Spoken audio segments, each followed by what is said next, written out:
Hello, everybody. Scott Golden here with the Golden Opportunities YouTube channel, and we try to be here as often as we can. It's not as often as I'd like, but hopefully that increases throughout the year. I run multiple businesses, and therefore my time is not where I'd like it to be, and I'm trying to launch different YouTube projects and help other YouTubers as well. So sometimes there's more task than day in my routine, and so but I do want to let you know that we're always here, and if you'd like to perhaps work together, we can certainly do that. In any event, please feel free to reach out on Twitter, subscribe, like, comment, and all that good stuff, or you can reach out on the website that is available through this channel. And in any event, we're going to talk about things that depressed people kind of deal with that many people who don't deal with depression may miss or not fully understand, and that's going to be a total of 6 things. The first is people that deal with depression often feel that their pain, who they are, where they're going, where they've been, what they've been through, their trauma, and their difficulties are invisible to the rest of the world, or the opposite, that they're visible to everybody, that everyone sees through them, and that they're kind of transparent, and they get no value to kind of working through their own stuff.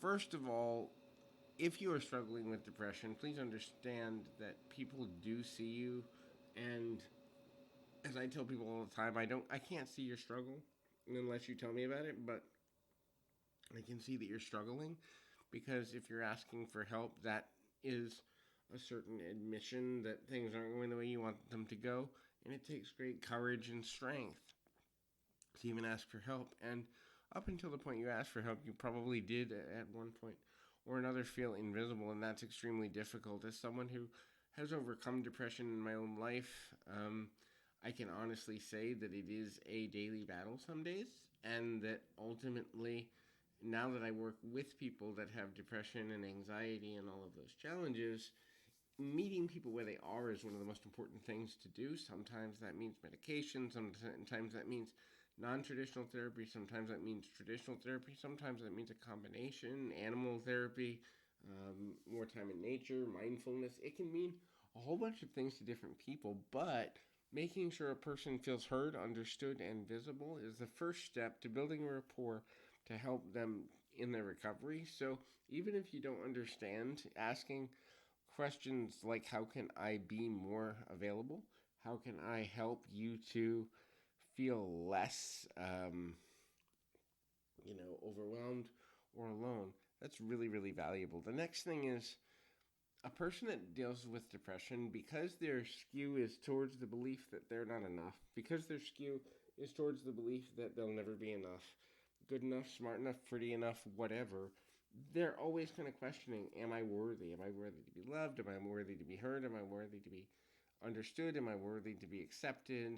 And so the value of really just saying, I accept you where you are, is twofold. Number one, that tells the person they don't have to pretend to be something they're not.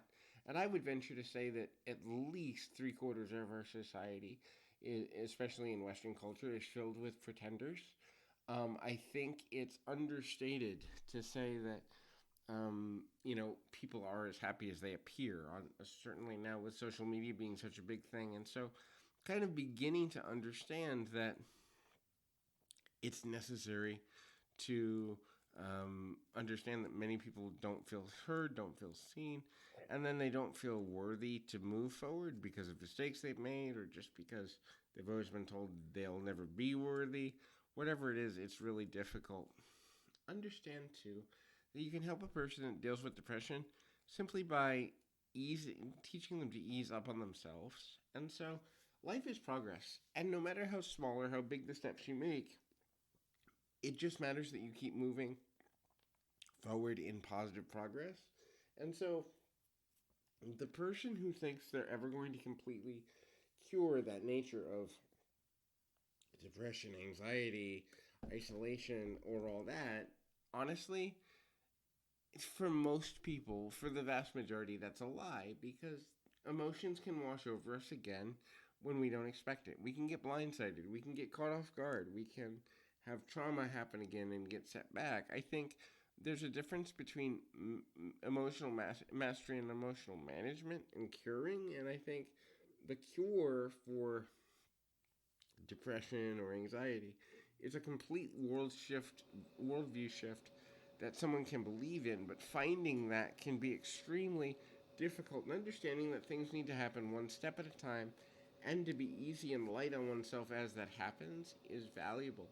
For someone that in my own case, was raised by two narcissistic parents who refused treatment, I had to understand that it wasn't my problem or my fault or my responsibility to change them.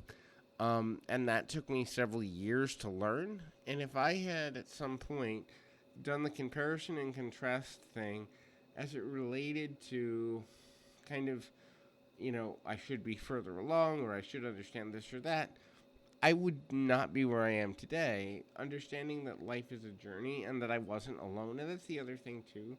I think one of the most dangerous things about any mental health challenge is the isolation that one feels, that they feel they're the only person that's ever experienced things in a certain way, or they're the only one that's ever dealt with this or that. And that becomes extremely dangerous because the isolation of feeling alone can be crippling, because if no one understands, how am I ever going to get help, right? If no one understands, how am I ever going to grow and feel better? And so knowing that we're not alone, maybe we haven't found the person that understands us completely, or maybe that's a group of people and one person understands one part of us and another person understands another layer behind our mask and another person. And so we build a team of people who understand the different parts of us, and then we begin to be able to understand ourselves in a way that allows us to tell a more complete story, acknowledging our past and looking to embracing the moment to create the future we desire.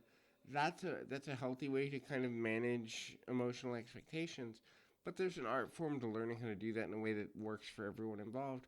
The last thing is that change is possible in every moment. So the one thing I like about the core of the value of believing that change is possible is that it's not about you, what you've done, what you haven't done, or how smart you are, how pretty you are, how educated you are, how rich you are, how poor you are, where you live, what you do, what you've done, where you're going, what your education is. None of that matters. Change is possible for any person in any given moment, and positive change is only a breath away. And when we begin to believe that, especially for people with anxiety, depression, suicidal ideation, and other hardships, it becomes more manageable to deal with emotional imbalances. And so that is really, really valuable. Hopefully, something in this has been helpful to you. If so, and if you're struggling with feelings of isolation or anything else due to the pandemic or other things going on in your life, please feel free to reach out. I'd love to be of service to you. Keep your feet on the ground and your mind in the moment.